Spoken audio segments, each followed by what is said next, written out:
We're continuing to focus on the big story of the day, and it's GST, the Goods and Services Tax, the revolution, the biggest economic reform since, well, at least 2 decades, and the biggest tax reform, many are saying, since independence. There are many ways to describe the progress that was made yesterday in Parliament, but we're always the skeptics asking what next, what are the challenges, will it take a while for all the pieces to come together?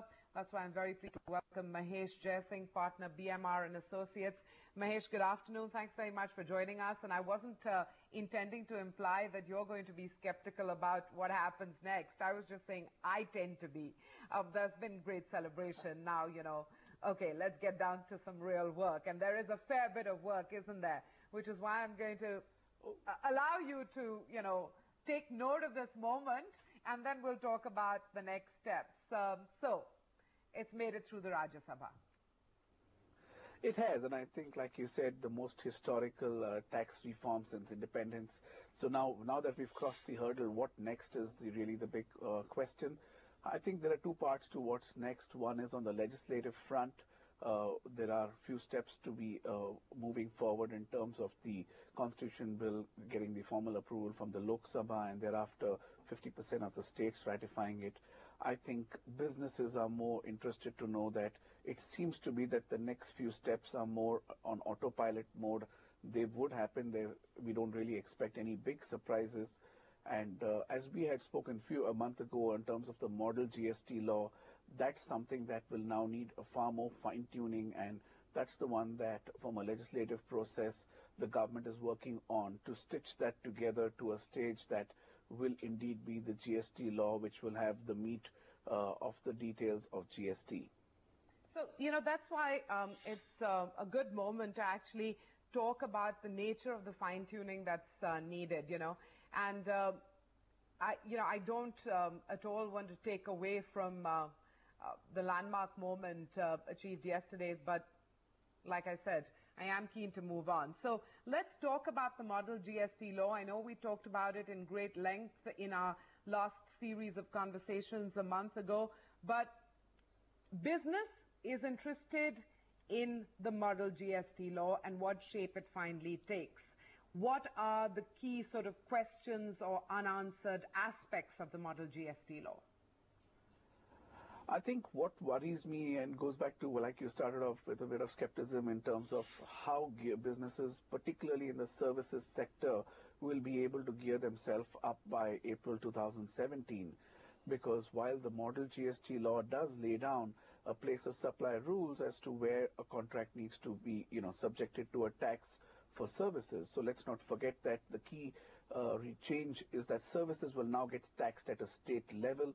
So for companies having pan-India operations, for them to figure out where do they need to discharge tax, what happens to credit that gets built up in each and every state, I think that is the largest worry, and I think that industry should come together in their respective subsets of their respective sectors and be engaged with the government, because we literally have only a 2.5 month to 3 month window by when this draft model GST law would need to be baked in a form that needs to then be put together for the upcoming winter session of Parliament. So I think the area that worries me the most would be the taxation of services. Taxation of services and, where the jurisdiction lies. I'm trying to keep this absolutely simple for our viewers. I know there are nuances, but that's what it boils down to, doesn't it, Mahesh? Absolutely. The question is just the jurisdiction. It's not that service companies would not like to pay taxes.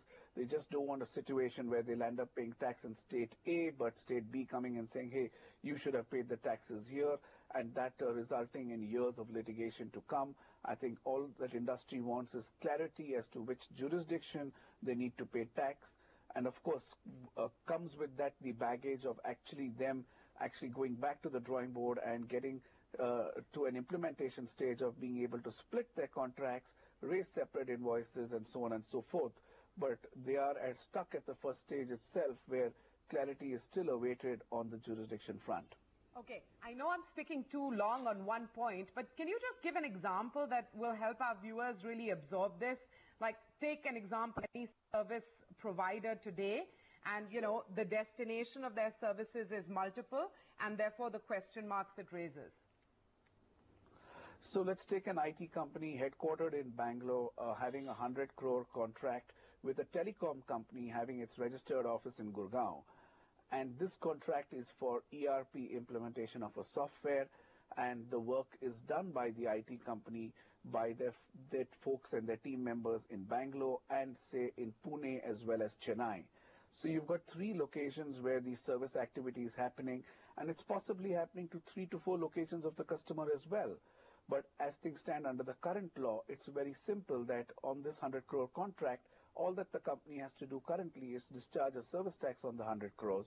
But going forward, are they required to slice that 100 crore from each location from where the service was provided from? So the state of Maharashtra, Karnataka, and then Tamil Nadu in my example. In addition, is there an onerous responsibility or task on them to actually also slice the contract from the recipient's end in this telecom company's case? So are we talking about one invoice potentially becoming 9 invoices? As permutation and combinations can vary, but that is the simple example that should drive the concern, which is pretty much there across service companies, particularly the intangible ones. So like telecom and insurance services, there at least you have some level of degree of attributing or figuring out where the customer is located. Yes. But for intangible services like the one I described, it's seriously concerning. Okay. I'm going on putting the rider, Mahesh, and I do apologize if I'm taking a slightly skeptical stance here, but I do want to focus on the realities on the ground in our conversation today, and your examples are vivid. So we've addressed the services one. Is there any other key challenge that comes to mind in the months ahead, given that the time pressure is 2.5 to 3 months? So I think this was the largest concern. Having said that, there are some other issues that need to be ironed out. If you look at, there are some provisions for the e-commerce companies in terms of a tax collection at source. Hopefully that provision goes away, because if that comes in, that's going to cause a lot of difficulty for them to implement, and more importantly puts sellers on a different parity vis-a-vis your sales that are made offline. Then we also have, from companies' perspective, to be engaged in, what happens to their entire supply chain and warehousing and logistics. But that's more on the business side. But areas that we need to be engaged are more around specific provisions, which would be sector-wise. What about, and this is a slightly unfair question, I should be posing it to someone in the government, but I'm sure you have a good sense of it, and I urge you to be as expansive and honest as you can. What's your assessment of the IT infrastructure preparedness of the government? There were reassurances today that everything's on track. I think that front, to be fair, they've done a commendable job. We've been engaged with some of the authorities who are part of this build-up of the GST and network. So as far as the backbone of IT infrastructure, I think the government has invested a lot of time and energy onto it. They've also underway to put together the infrastructure. So the worry on the IT is lesser about the government getting it right, but it is more about a medium scale or a small scale player having the ability to submit granular details of their sales and purchases of goods or services. And that part of IT preparedness is what worries me more than the government's preparedness. Well, Mahesh, next week I look forward to much more detailed conversations sector-wise with you to understand exactly what the next steps are going to be in each industry of the Indian economy. But as always today, we've got a good grasp of some of the big issues that the government will and should be addressing over the next few months. Good talking to you. Of course, have to wrap it up by saying this is a huge step forward, and there's no taking away from that. Thank you, Mahesh. Absolutely. Thank you very much.